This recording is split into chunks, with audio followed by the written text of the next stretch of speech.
Come in. Welcome. I'm E.G. Marshall. What would you do if a child of yours suddenly, without warning, rejected everything you stood for and decided to live his own way? It has happened to you, you say? Or to someone you know? You believe the generation gap only gaps nowadays, do you? I'm afraid that the jet lag of understanding goes back hundreds of years and puzzles parents in many countries, including Russia. Monsieur Trepolov, this may seem most peculiar to you, a perfect stranger, but could you help me? Sophia, I don't wish to do anything behind your father's back. My father must not know. Please understand. I must come to a decision right away. And I have no one but you to turn to. My dear Sophia, please calm yourself. Of course. Whatever I can do to help, believe me, I shall.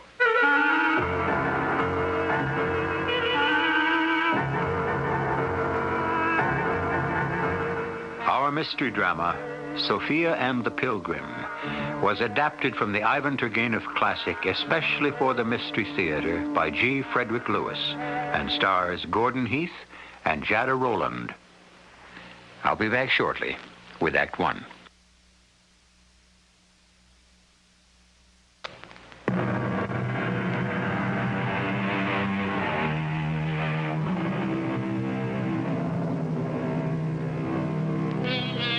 You are in Russia. You are Ivan Trepolov, the census taker. This takes you far and wide, and today into the town of Tula, where you find an old friend, recently widowed. He has done very well in the importing business. 20 years have passed since you were students together at the university. But it is not the intervening years, his life or yours, that quickens your pulse, but a girl, beautiful, intense, and strange. She becomes very important to you, Ivan Trepolov, from the moment you meet her. Ivan, I want you to meet my eldest daughter, Sofia. Sofia, this is Ivan, whom I went to Leningrad University with. How do you do? This is a pleasure. Sofia takes my poor wife's place, looks after the house, takes care of her little brothers and sisters. Yes, of course. Yeah, Ivan is the census taker, Sofia. Hey, you see, my dear fellow, what you're missing? Had you married when I did, by now you would also be the proud father of an 18-year-old. Sophia didn't look much like a capable child or housekeeper. In fact, hers was the innocent face of a child. Blue eyes, full mouth, and fair hair that hung down in ringlets.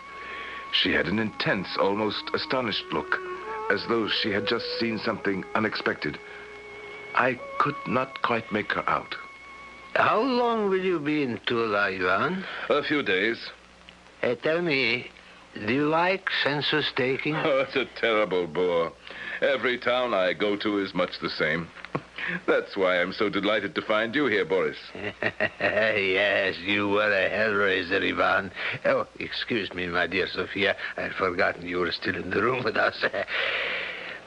This man, this Ivan Trepolov, the tricks he would play. Oh, my dear, we had a French professor with an enormous head, thick black eyebrows, a croaking voice, and he used to wear a green frock coat with black buttons. His name was, what was it, Ivan? Bulovka. Bulovka. In that green coat, I can see him now. Do you know what Ivan here said to him, right to his face? Not Professor Bulovka, but Professor Bullfrog.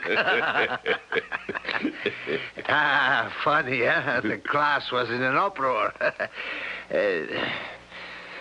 Oh, you don't find it amusing, Sophia? Well, so now you just go about, notebook in hand, from house to house, Ivan? No, heavens no. I came from Moscow to make sure the local officials had done a proper job. I check the birth rate, death rate, and so on. They assign some local clerk to help me. Then in Tula also? I have a nice young fellow, Andrei Andreev. I was going to say, if you are still in Tula the day after tomorrow, there is a big ball in the Hall of Nobility, and you should go. There will be some pretty girls there, and you also see our intelligentsia. Miss Sophia, allow me to ask, will you be at the ball? Papa intends to go, and I shall go with him. In that case, allow me to ask for the first waltz.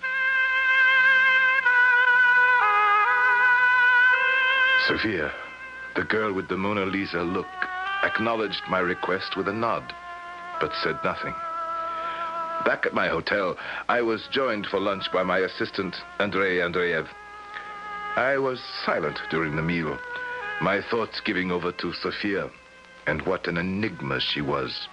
I've noticed, sir, you're very quiet. I suppose for a city man it's boring here, very little for entertainment, no concerts or theaters, no sightseeing. But there is one thing, in case you should feel that way inclined. Inclined? How inclined? You would not, I suppose, like to behold the dead? The dead? As a statistic?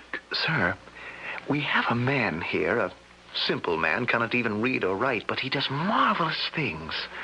For example, if you go to him and desire to see any one of your departed friends, he can show them to you. How does he do it? Well, that's his secret. For though he is an uneducated man, illiterate, he has very great powers. Is this a matter of common knowledge? Let us say it's a common secret. There's a local ordinance against bringing back the spirit, so one must be careful. It's against the law. Has he shown you the dead? Yes. Yes, he has, my father. He brought him before me as if he were alive. This is truly amazing. We have no one like that in Moscow, I can tell you that. Andrei, I should very much like to meet him. Well, you can't go straight to him, but one can act through his mother. She's a respectable old woman, sells pickled apples on the bridge. If you wish it, sir, I shall ask her. Oh, please do. And a gratuity, a tip, whatever you think fit, should be handed to her, his mother. I'll make her understand you're a distinguished visitor in Tula, that she has nothing to fear. I am very interested, Andrei.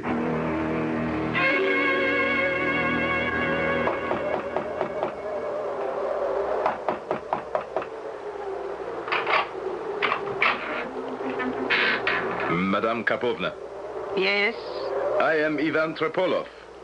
I believe Andrei Andreev spoke to you about me. I have come about your son. Don't stand in the street shouting where anyone can hear you. Come in, come in. You see, I am a little deaf. What did you say you want? I have come to see your son, to arrange... My son? I have no son. But Andrei told me that you... A son called Andrei? Never. A son called Vasili? Oh, a son called Vasili sometimes. You are from the police? You don't seem to understand, Madame Karpovna. Perhaps this will help. 20 rubles? 50. I'm glad money speaks in such a loud voice. My hearing comes and goes. Yes, Andrei told me about you. Please, take a chair. You don't need to explain. You wish to sample the art of my son, Vasili? I am glad I am well recommended. So when may I see him? Your son. My son? Oh, tonight. Come a little after 7. Not to this room. You will find the front door open. And kindly walk up those stairs straight to the room above. Thank you, Madame Karpovna.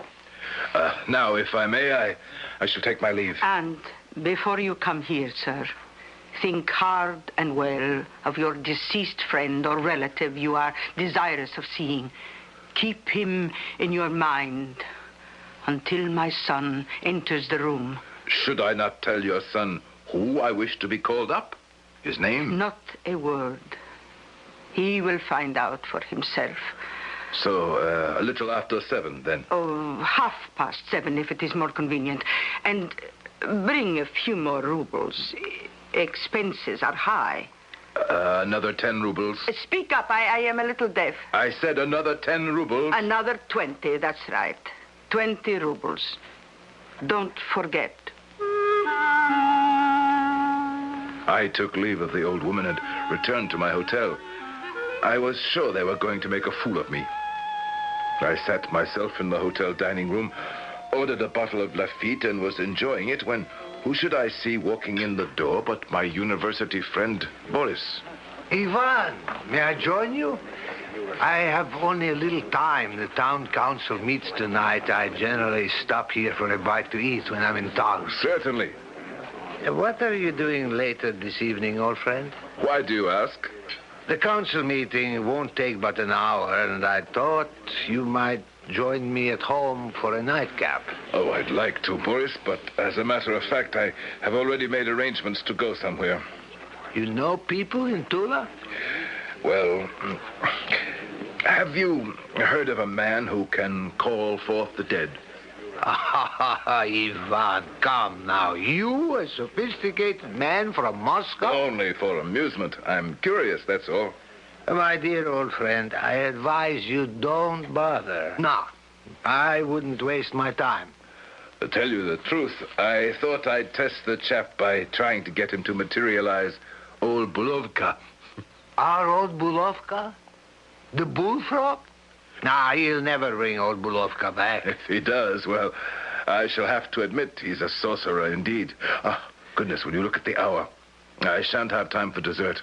You'll forgive me, Boris, if I run. But we shall see you at the ball, huh?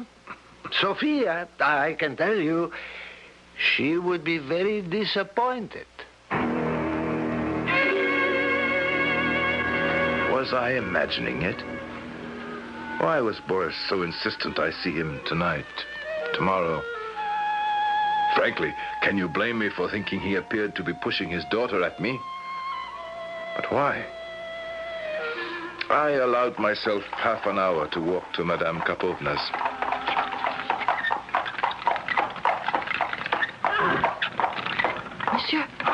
Monsieur Trepolov. Yes? My goodness, it's you, Sophia. Oh, come into my carriage for a moment. Certainly. Well, this is a pleasure indeed. Are you taking an evening ride in your carriage? Monsieur Trepolov, I know this must seem most peculiar to you, a perfect stranger. But can you help me? No one must know. You place me in an embarrassing position. I mean, the coachman in front. What must he think? Oh, don't concern yourself with him. He is quite deaf. But, Sophia, I don't wish to do anything behind your father's back. Oh, my father must not know. Oh, please understand. I must come to a decision right away. And I have no one to turn to but you. My dear child, don't be upset. Whatever I can do, of course, I shall. Is this something you must decide this very minute? Tonight? Soon. Very soon. Why do you ask? I had made arrangements for the evening. A certain man from your village. Well, to put it briefly, they say he can materialize anyone you wish. You are going to meet Vasili Karpovna this evening? In a few minutes. May I come with you? I don't know, Sophia. When I talked with his mother this afternoon, they are only expecting me. Oh, she is not his mother. That old crow. She merely makes the arrangements. The business arrangements. There is no business. Everything is a donation. Vasili is a holy man. You know him, I gather. No. I have never met him. But I know about all the marvelous things Vasili does. Oh, it is fate that you should be going there tonight. I have always wanted to meet him. In fact... But I will tell you about that later. When does he expect you? 7:30. And it is almost that now. I will have the coach take us there. I don't know. Are you sure? Please. Oh, please. Well, if you put it that way, come along by all means. One thing I must know, Monsieur Trepolov. Do you believe? Believe that he can make the dead appear? Do you believe it is essential? Well, I have never seen him before. Yes. Yes, Sophia. I believe.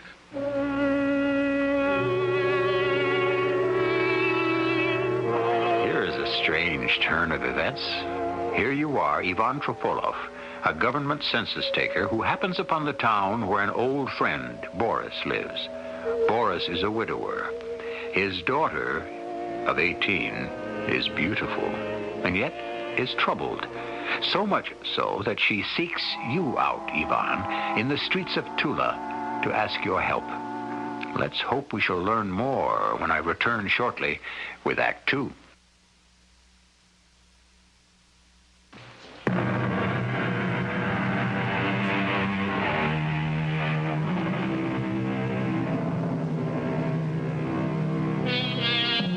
It is 7:30.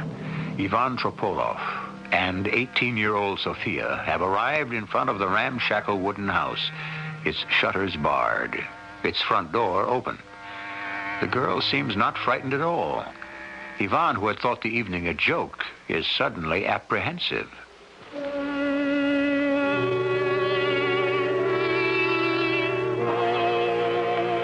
Sophia and I mounted the rickety steps, opened the door on the landing, and there, in a bare room with 3 chairs, we both sat down. A tallow candle was set in the windowsill, throwing a dim light into the room. We waited. Are you concentrating? Concentrating? On who you wish him to bring to life? Oh, of course I am. Oh, it is fate that has brought me here with you. You do believe in the inevitability of fate, don't you? I don't know, my dear child. I cannot honestly tell you I ever thought I could control my own fate.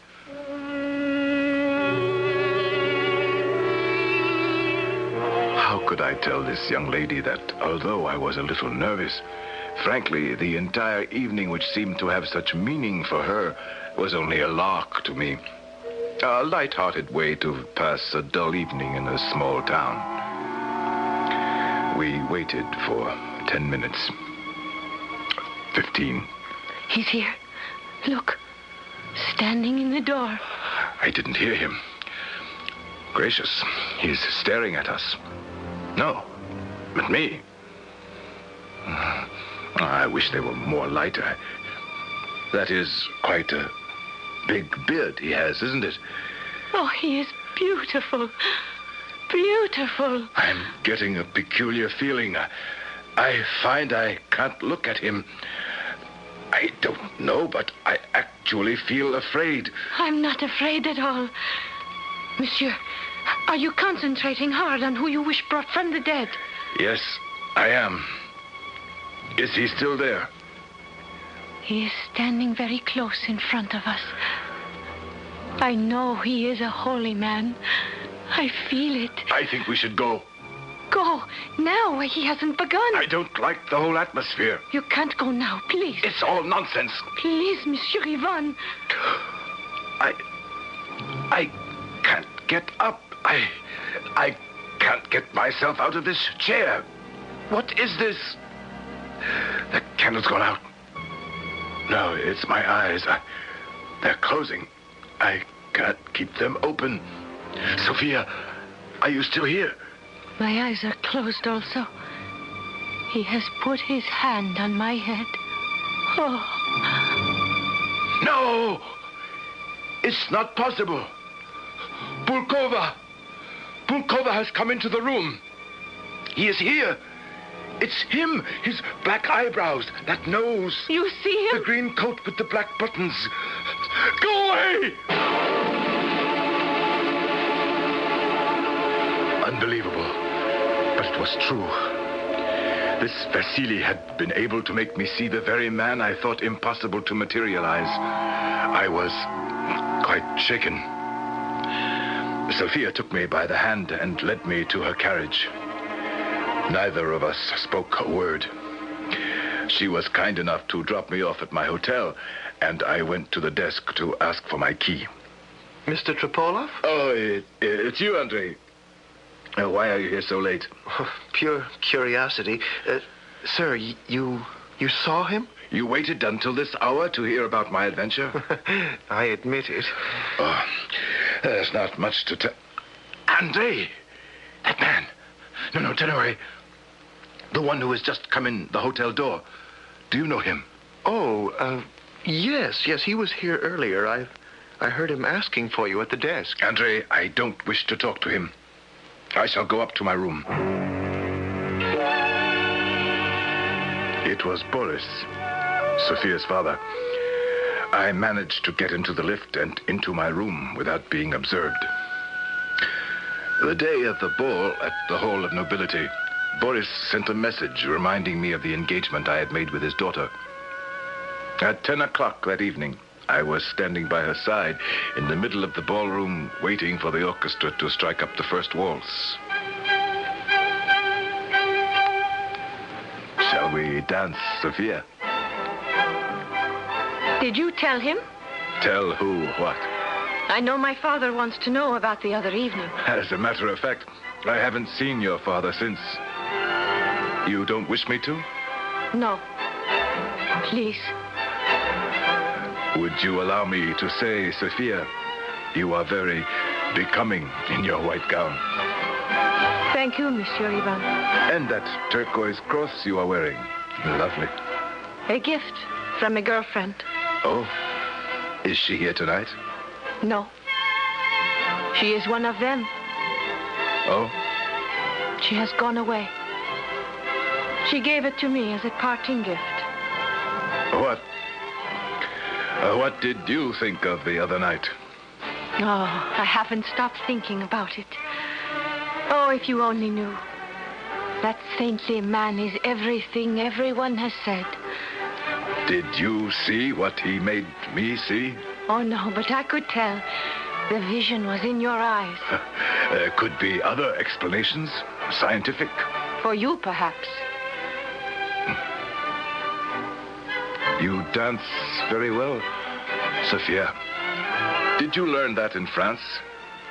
Monsieur Ivan, I know you wish to talk about Vasili, the mystic. I also am not so certain you believe in him. So you don't have to make small talk. My dear little Sophia, I am more than twice as old as you, and I have seen much of the world. There is such a thing as magnetism. One man's will brought under the influence of another man. But Vasili's will is more than human. It is the will of the Creator. Oh, I don't know why I thought you would be different from my father. More understanding, perhaps. But I see not. You are just the same.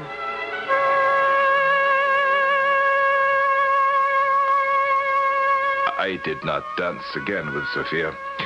She had disappeared. I chatted for a bit with old Boris. He insisted on taking me over to the punch bowl and for the best part of an hour would not leave my side. My dear Ivan, do they pay you well, these government officials? I have only myself to take care of. My parents have died. You know I'm not married. Oh, yes, I know that. So I have a little house outside of Moscow. Satisfactory. I would like you to consider coming in with me into the importing business. Ever since my wife passed away, she used to work with me side by side. I have no one, and it is lonely. My dear Boris... Don't say no. Say you will consider. I saw the way my Sophia looked at you while you were dancing. You will admit a beautiful, charming girl, huh? None more beautiful. Boris, you must be joking. I'm the same age as you. She could be my daughter. Are you saying Sophia is not attractive to you? I don't say no. I don't say yes. I don't understand. You haven't seen me in 20 years. Ivan, Let me be frank with you. I am frightened. Forget what I said about marriage. If you could either obtain a leave of absence from your post or give it up entirely, if you could remain here in Tula for, say, 6 months... You must tell me why. As I said, I am frightened. The night before last, the town council met and decided to run that fellow who brings back the dead out of town. The police went there this morning. He had gone. They questioned an old lady who said he may have gone to Moscow. So you're well rid of him? 2 of my dearest friends in Tula, they both consulted this man. And 3 days later, their eldest daughters disappeared and have not been heard from since. But what has one to do with the other? Both men told me they had described their experience of seeing the dead to their daughters. I still can't see how... Dear Ivan, I plead with you. If you could stay in Tula and only occasionally see my Sofia, come over to the house as a friend, perhaps even as a business associate, it might distract her. I don't know what to say. I am expected back in Moscow. I have responsibilities. Don't say no. Say you will think about it tonight. Really, Boris, I think this is a matter for the authorities, the police.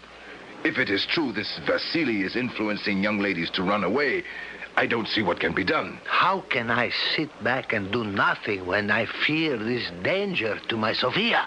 Believe me, if I knew how to help you, Boris, I would.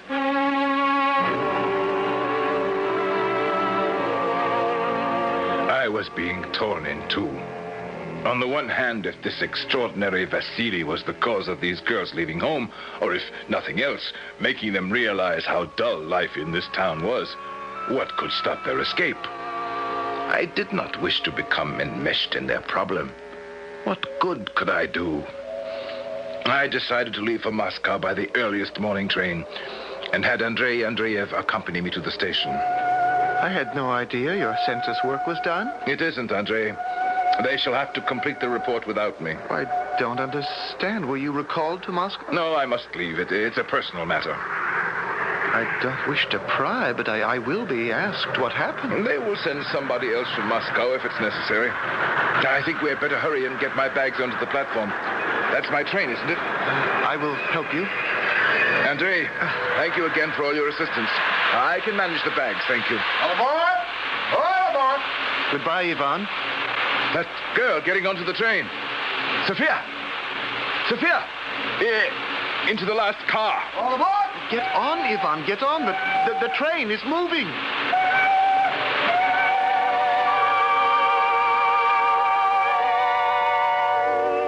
Strange tale, isn't it? The twists, the turns, the crossroads to which life can take you. To suddenly, after so many years, find a man with whom you went to college, to meet his daughter, a girl with a childlike face and an impenetrable soul. But there is much more to this narrative of Ivan Turgenev's, as you will discover when you join me upon my return shortly with Act 3.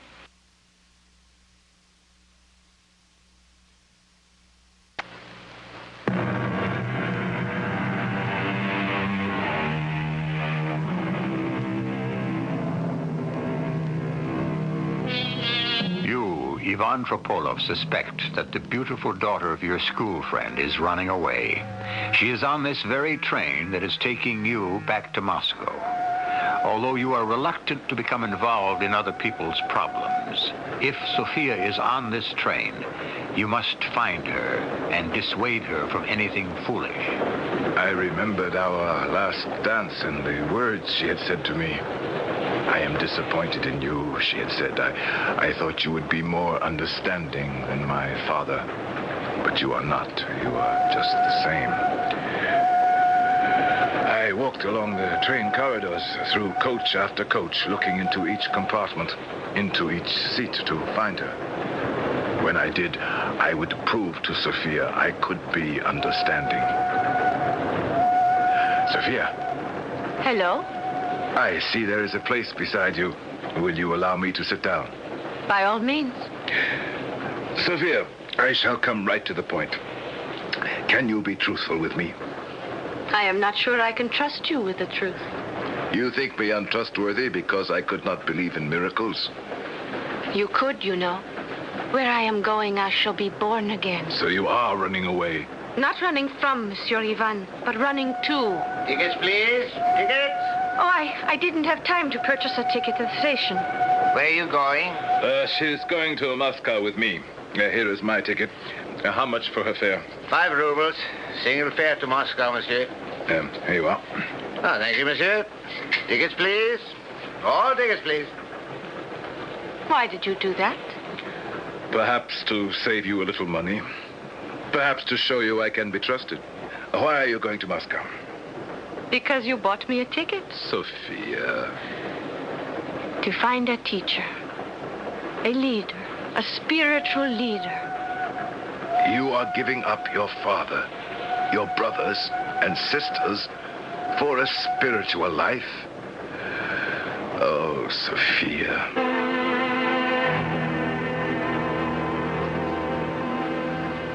And that was that. Sophia and her father disappeared out of my life. I went from census collector to supervisor in the 2 years that passed. Oh, yes, occasionally I thought about Sophia, and I suppose because I am still not married, wondered what became of her. But fate plays tricks, and one evening, while traveling, a sudden storm forced me to spend the night at a posting station inn. May I have lodging for the night? You must be wet through and through. Do go sit by the fire, sir. I shall bring you some kvass. Our axles sunk into the mud 3 times. My poor driver. Take off your boots, sir. If I can. I'm exhausted. Here you are, sir. Drink it all down. It will raise the spirits and lower the fever. If you will excuse me, I shall go prepare your room. Thank you. And could you bring me a samovar? Oh, what is your name? Akulina, at your service, your lordship.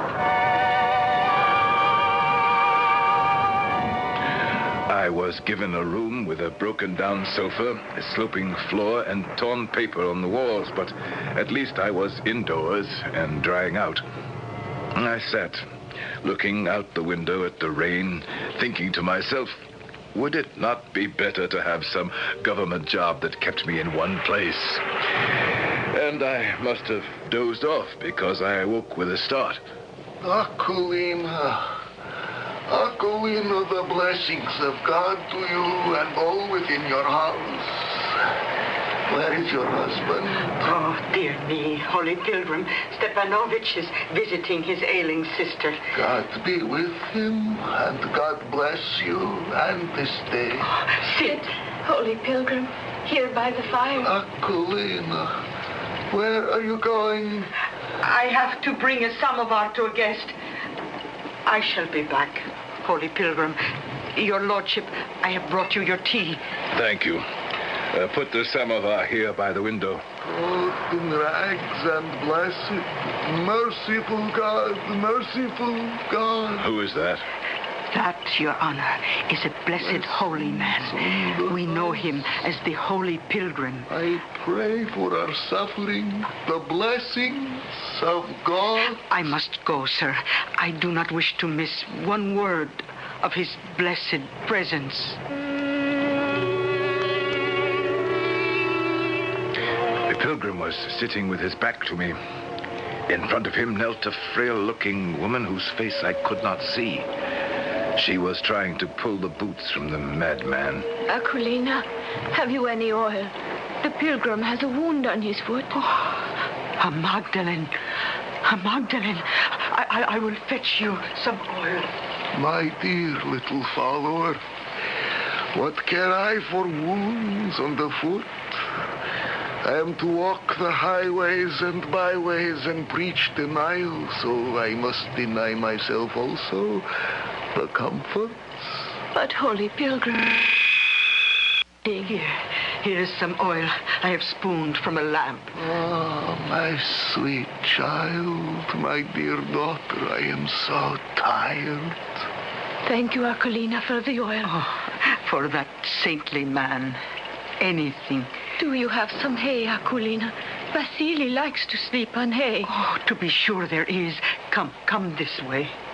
I see a man standing by the fire. God asks me to bless him. Bless you, my son. Bless you. Thank you. God will arise. Remember that. God will arise.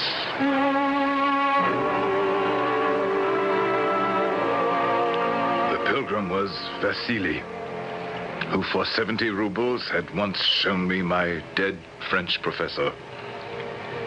I slept later than usual that night, and the next morning it was still raining. But I had to be on my way. I stood at the door waiting for the boy to make the horses and carriage ready, and the old innkeeper, Akolina, came up behind me. Did Your Honor observe the young lady who was tending to our pilgrim? Not really. Her face was hidden in her shawl. She is a young lady of an important family in Tula. What? It's the truth, I am telling you. Before you arose this morning, some merchants arrived from Tula. They saw her fetching water from the well, and they recognized her. Is the pilgrim still here? He has gone to meditate in the fields. And the young lady? She is still drying out their clothes in the kitchen. Thank you. I shall go have a word with her.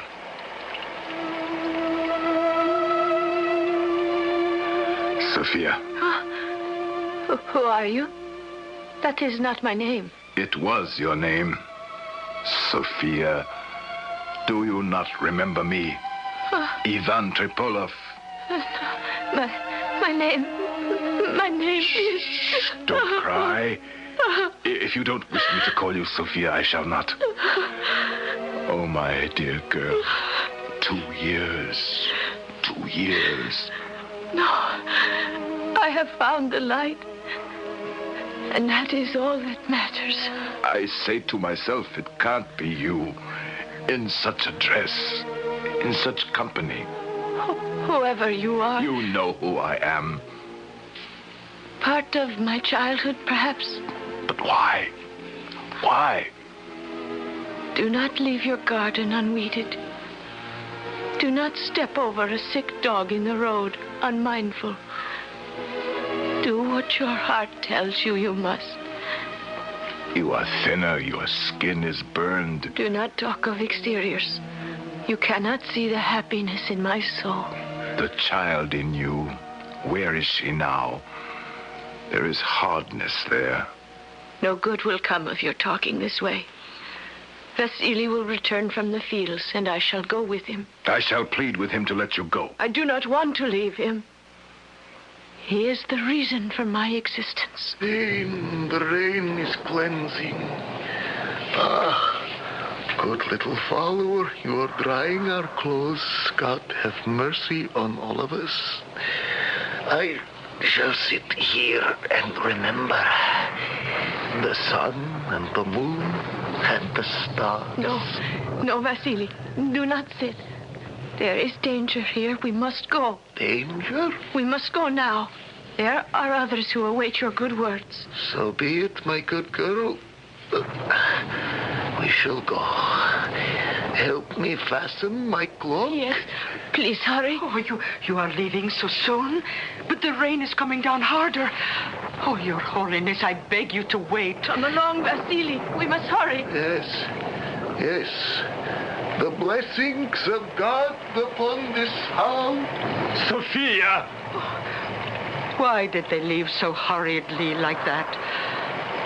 Oh, well, we must be thankful for the blessings bestowed on us and not wish for more.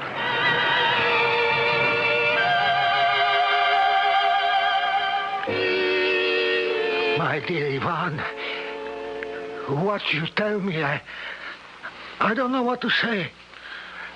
What can I do? She thinks she has found the way to peace with this madman, but I think she is lost. Oh, my Sophia. To throw up everything, everyone, her family, friends, break with all the comforts of life. For what? Oh, it is hard for us to understand. How did it happen? Do you know the two other daughters who left Tula a few weeks before Sofia? Do you know they were found floating in the Volga? At least my Sofia is alive. She is strong. Why didn't you stop her? I didn't have the right. I don't blame her. I could never blame anyone for sacrificing everything for what they thought the truth. But to choose that path. We were dancing the waltz, she and I, and in such an earnest voice, little Sophia talked of sacrifice. Self-humiliation, she called it. She wanted to lie down, be trodden underfoot, trampled on. She wanted a leader, a guide, and she found him. But, my God, what a guide.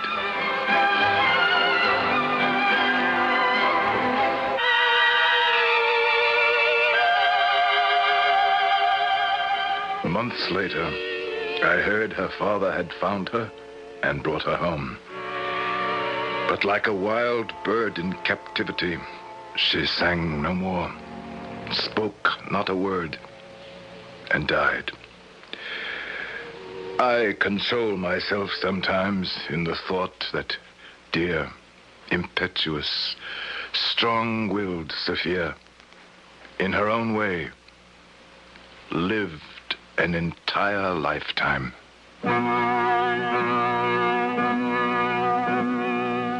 And in those words, the author, Ivan Turgenev, closes the book, ends the lifetime of Sofia. As for Vasili the Pilgrim, Turgenev says, that man is probably on his crazy wanderings still. The iron health of such people is truly marvelous. I'll be back shortly with a few more words about Turgenev, the master storyteller.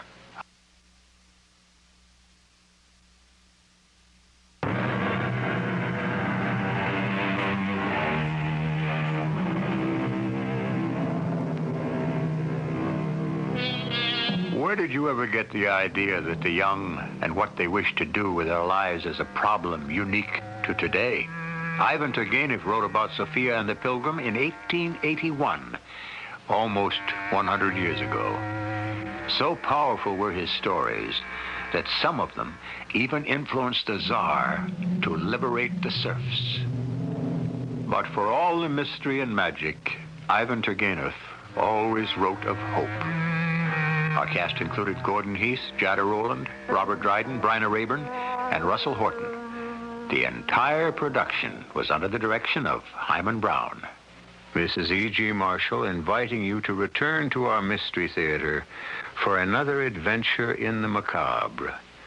Until next time, pleasant dreams.